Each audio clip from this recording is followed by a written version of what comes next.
Joseph was not born into obscurity. He was born into promise. Before chains ever touched his wrists, before prison walls ever closed in around him, Joseph carried something powerful inside him. God had planted dreams in his heart, dreams that pointed toward purpose, leadership, and a future far greater than his present reality. These dreams were not ordinary thoughts. They were not wishful ideas or imagination. They were visions shaped by God himself, glimpses of what could be and whispers of what was to come. And yet, Joseph did not fully understand them. He only knew that God had spoken. But God-given dreams often arrive before clarity does. Joseph spoke what he saw, not realizing that others were not ready to hear it. His brothers did not hear destiny. They heard pride. They did not see calling. They saw favoritism. And slowly, quietly, jealousy began to take root. Sometimes the people closest to you struggle the most with the future God has revealed to you. Joseph did not ask for favor. He did not chase attention. Yet God's hand was evident upon his life. And favor, when misunderstood, can become a burden.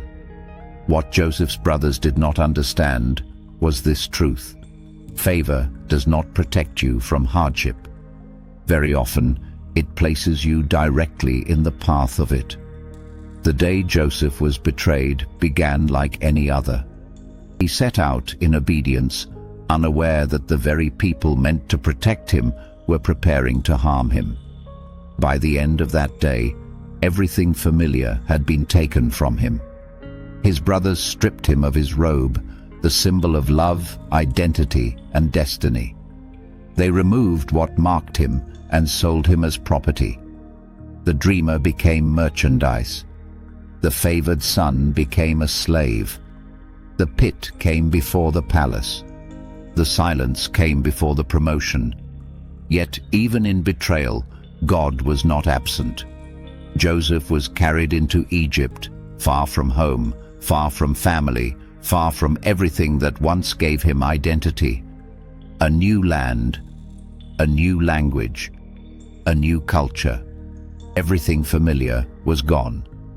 But one thing remained unchanged. God was still with him.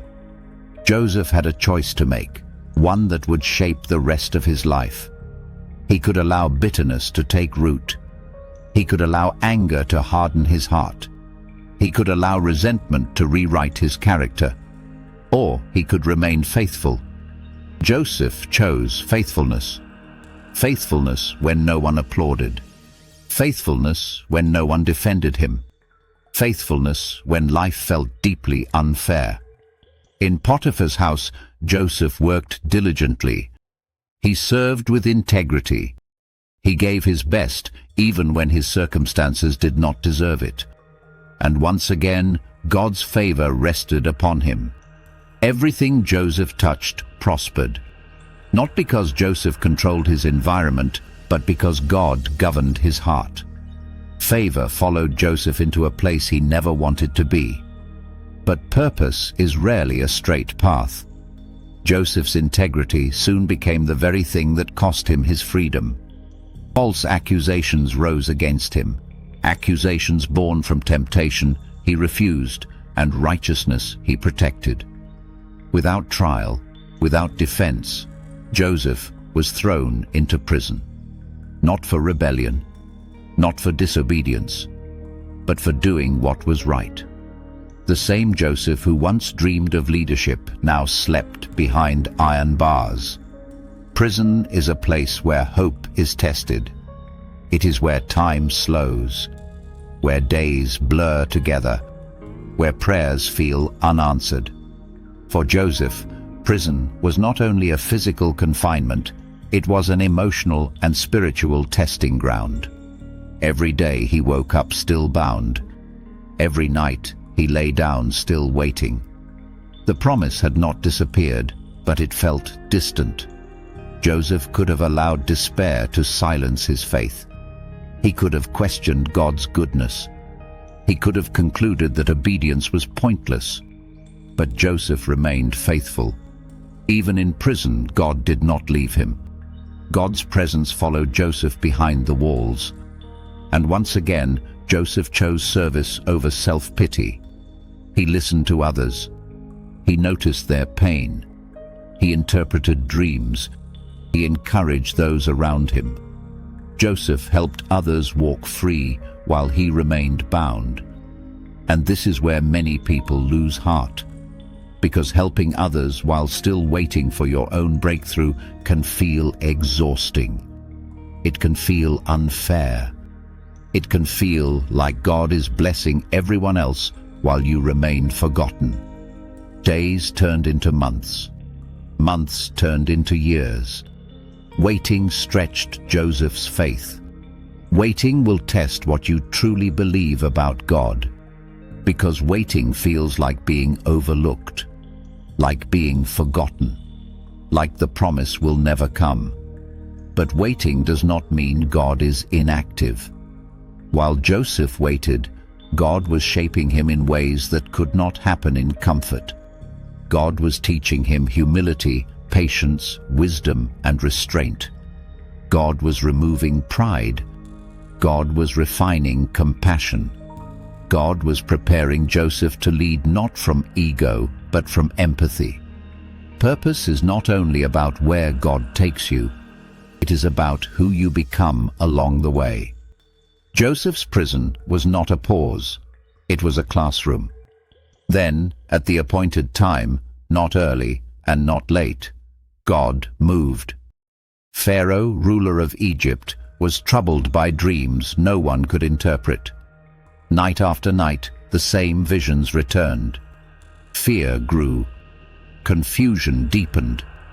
And suddenly, Joseph's name resurfaced. The man forgotten in prison was remembered at the exact moment he was needed. In a single moment, Joseph's circumstances changed. The chains were removed. The prison doors opened, and Joseph stepped forward. Joseph did not boast. He did not claim credit. He did not demand recognition. He honored God. Joseph spoke with humility and clarity. He acknowledged that wisdom came not from himself, but from God. And because he gave God glory, God entrusted him with responsibility. Joseph was elevated to authority, second only to Pharaoh himself. The same man once sold as a slave now governed a nation. The same prisoner now planned for survival during famine. What looked like delay had been preparation. What felt like rejection had been redirection. What seemed like punishment had been positioning. Years passed. Then famine struck the land, just as God had revealed. People came from every direction seeking food, including Joseph's brothers. They stood before him, unaware that the man holding their survival in his hands was the brother they once betrayed.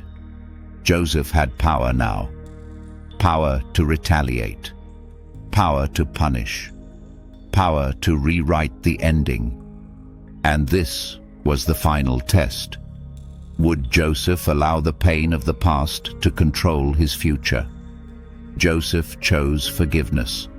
Not because the betrayal didn't hurt, not because the waiting wasn't painful, but because he trusted God's sovereignty more than his emotions. Joseph saw the bigger picture. What others intended for evil, God had used for good. What was meant to destroy had been used to preserve life. What seemed like loss had become legacy. Joseph's suffering was not meaningless. His waiting was not wasted. His pain had a purpose. Joseph's story reminds us that God does not rush destiny. He prepares it. If you are in a season of waiting, if your dreams feel delayed, if obedience feels unrewarded, do not lose heart. Prison seasons do not cancel purpose. They refine it. God is still working. Your story is still unfolding, and the same God who lifted Joseph is faithful to finish what he started in you. Hold on. Purpose is closer than you think.